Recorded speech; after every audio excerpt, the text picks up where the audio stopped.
Welcome to Mystery Chronicles, where we dive deep into some of the most intriguing and mysterious stories from around the world. Please like, comment, and subscribe.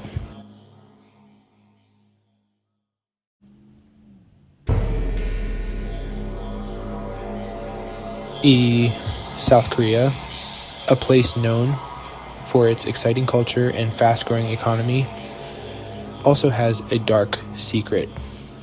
Lee Choon-jae, a man who seemed ordinary, became South Korea's most infamous serial killer.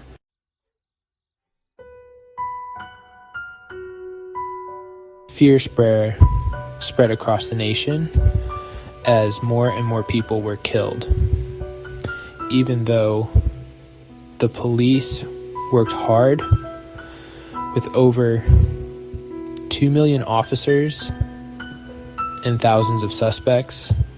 They couldn't solve the case.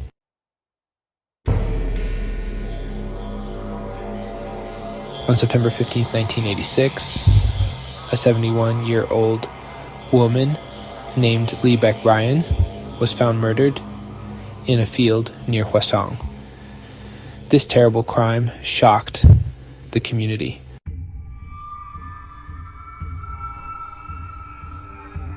A month later, on October 20th, 1986, the killer struck again. The body of 25-year-old Park Hyun-suk was discovered.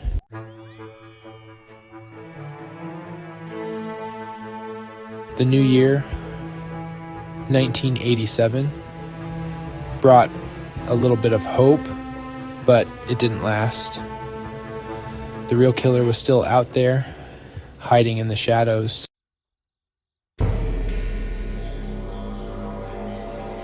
In 1988, the fear of the Hwaseong killer was everywhere in South Korea.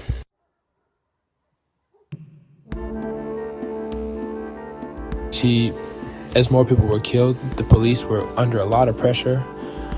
The killer always chose victims who were walking alone at night, often in places where no one else was around.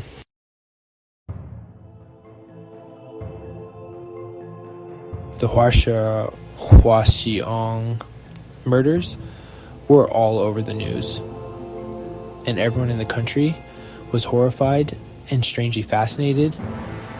The constant news reports and guesses about who the killer was made people feel even more unsafe.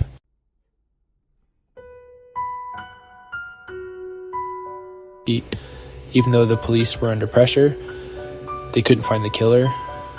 The Hwaseong murders became a cold case, a scary reminder that even the police can't always solve crimes.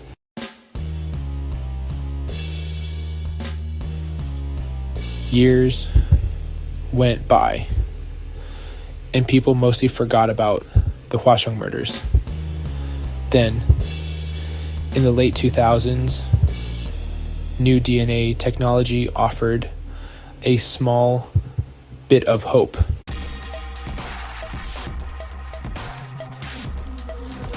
In 2019, the wheels of justice finally started turning again. DNA from a semen sample matched someone already in the police DNA database, Lee Choon-jae.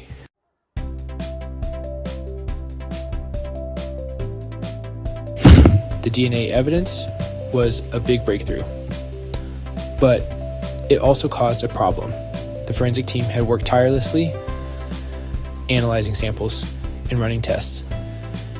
When the results came in, they were both shocked and puzzled. The DNA matched someone already known to the authorities, but this revelation brought more questions than answers. Lee Choon-jae was already in prison for life for killing his sister-in-law in 1994. His incarceration had been a relief to many, but now it seemed that his crimes extended far beyond, what anyone had imagined. The DNA evidence linked him to the Hwaseong murders, a series of brutal killings that had terrorized the region years earlier. This was 3 years after the last Hwaseong murder. The timeline was crucial as it placed Lee in the vicinity during the time of the murders. However, the statute of limitations had expired, making it impossible to charge him for these heinous acts.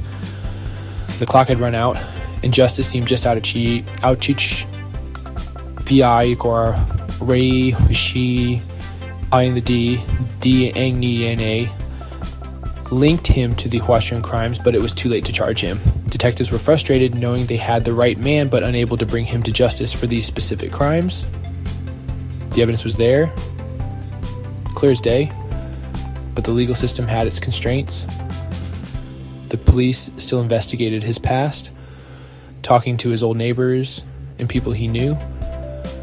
They hoped to uncover more information that could provide a fuller picture of his criminal activities. Every conversation, every interview was a potential piece of the puzzle. They wanted to find anything that connected him to the Hwaseong murders.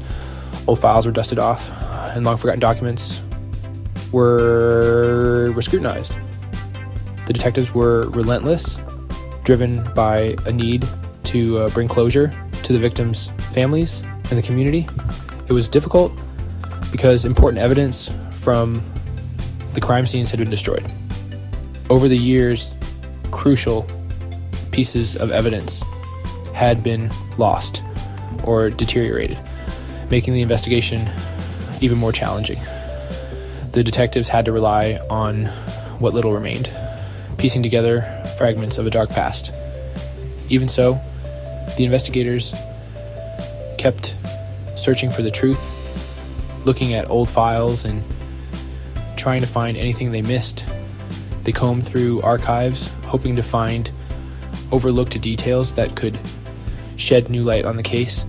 Their dedication was unwavering, fueled by a desire for justice. The public watched closely as the nation faced its dark past. News of the DNA match spread quickly, and people were eager for updates. The Hwaseong murders had left a deep scar on the community, and now, decades later, the truth was finally emerging. The nation held its breath, waiting to see how this chapter of history would conclude.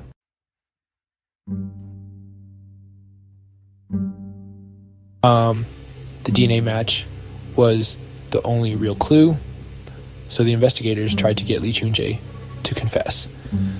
They knew that without a confession, the case would remain unsolved, and the families of the victims would never find peace.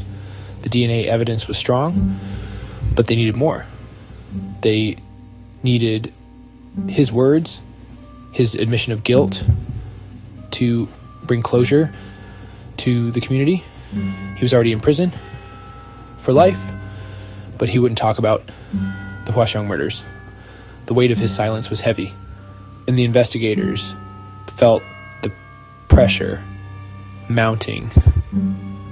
They knew that time was running out, and they had to find a way to break through his defenses. Lee Choon-jae had been a master of evasion, but they were determined to get the truth. The investigators used different ways to get him to talk. They tried to appeal to his sense of guilt, hoping that he would feel remorse for his actions. They used psychological tactics, trying to get inside his mind and understand what made him tick. They even tried to befriend him, hoping that he would let his guard down and reveal the truth. They reminded him of the pain he had caused. They showed him pictures of the victims, hoping that the sight of their faces would stir something inside him. They brought in family members to speak about their loss, hoping that their words would reach him. The room was filled with emotion and the air was thick with tension. They showed him the DNA evidence. They laid it all out in front of him, piece by piece, building a case that was impossible to deny. The science was irrefutable, and they hoped that he would see that there was no way out. They explained how the DNA had been matched, how it had been carefully analyzed and verified. They wanted him to understand that they had him cornered. They even suggested that confessing might make his life in prison a little better. They offered him small comforts, hoping that he would see the benefit of cooperating. They told him that a confession could bring him some peace, that it could be a way to atone for his sins. Finally, after days of relentless questioning, Lee Choon-jae confessed. He admitted to killing all 10 women and to other assaults and robberies. His confession was detailed and chilling, and it left the investigators in shock. They had finally gotten what they needed, but the reality of his crimes was almost too much to bear. The room was silent as he spoke, each word hanging in the air like a dark cloud. His calm confession shocked the nation. The news spread like wildfire, and people couldn't believe what they were hearing.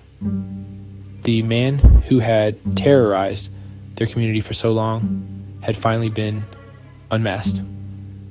The headlines were everywhere, and the story dominated the news cycle for days. People gathered around their televisions, other radios, their newspapers, trying to make sense of it all. The news spread quickly, and people felt relieved, angry, and betrayed. They were relieved that the killer had been caught, but they were angry that it had taken so long. They felt betrayed by the system that had failed to protect them.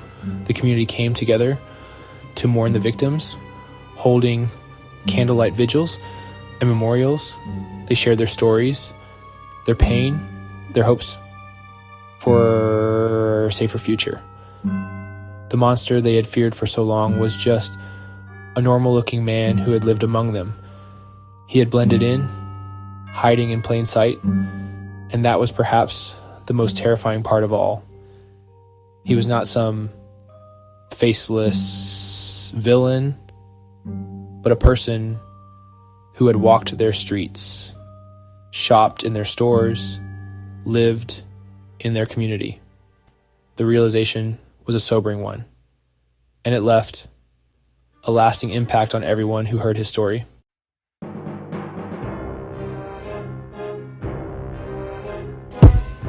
Section 2, Unmasking the Monster. Details of the crimes. Lee Choon-jae didn't just say he was guilty, he gave a scary, detailed account of his crimes. He recounted each incident with chilling precision, leaving no details spared. His confessions were not just admissions of guilt, but a window into the dark recesses of his mind. He described each murder clearly, explaining how he chose his victims, how he killed them, and how little he cared.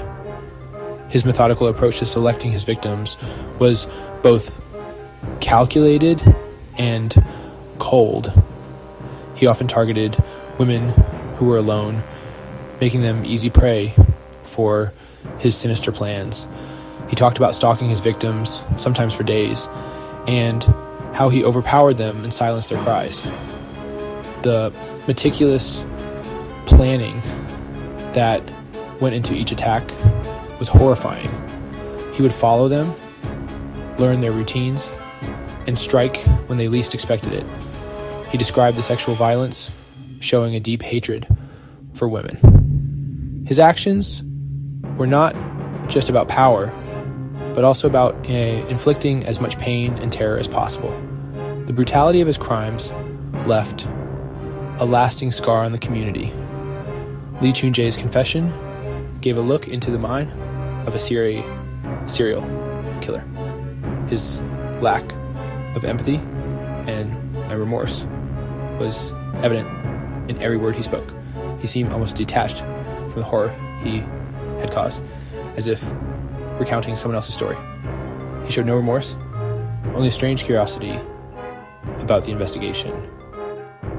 He was more interested in the details of how the police had tracked him down than in the suffering he had caused. This detachment made him even more terrifying. He saw his victims as objects. To him, they were not people with lives and families, but mere tools to satisfy his twisted desires. This objectification was a key aspect of his pathology. His confession, while awful to hear, was important for understanding his crimes. It provided crucial insights into his motivations and methods, helping law enforcement and psychologists piece together the profile of a serial killer. The details he provided were invaluable for future investigations and for bringing some closure to the families of his victims.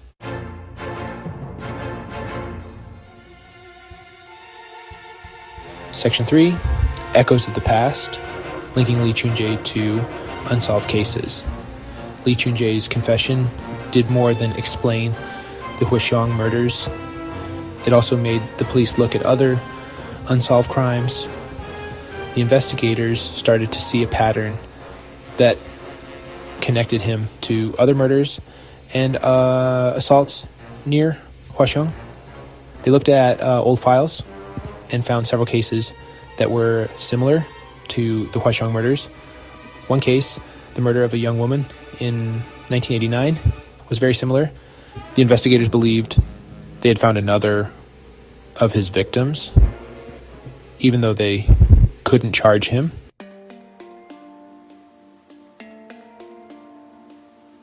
Justice denied, truth revealed. The trial and its aftermath. Lee Choon-jae's trial was a big news story. The prosecution had his confession in the DNA, but because of the law, they couldn't try him for the Hwaseong murders. Instead, he was tried again for killing his sister-in-law. The trial was a chance for the families of the victims to confront him. They spoke about their pain and how his crimes had affected their lives. Lee Choon-jae was found guilty, which everyone expected. He was given a life sentence, which he was already serving. This gave some closure to one family, but not to the Hwaseong victims' families.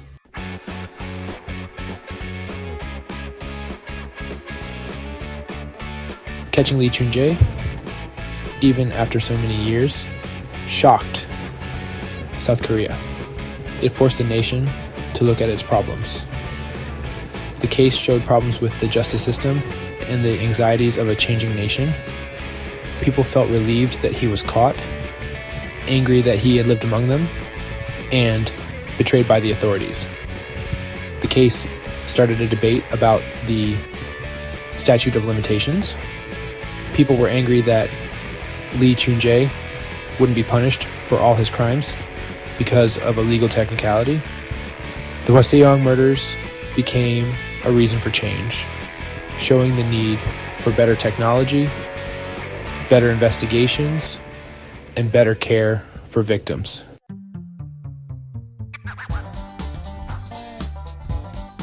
The Hwaseong murders changed South Korea's criminal justice system. The case led to important reforms. The statute of limitations for murder was abolished, so killers could be charged even years later. The police got more money for DNA analysis and other tools to solve crimes. The case also started a conversation about violence against women, forcing South Korea to look at its problems with gender inequality. The murders became a reason for social change, leading to discussions about women's safety and a fairer society.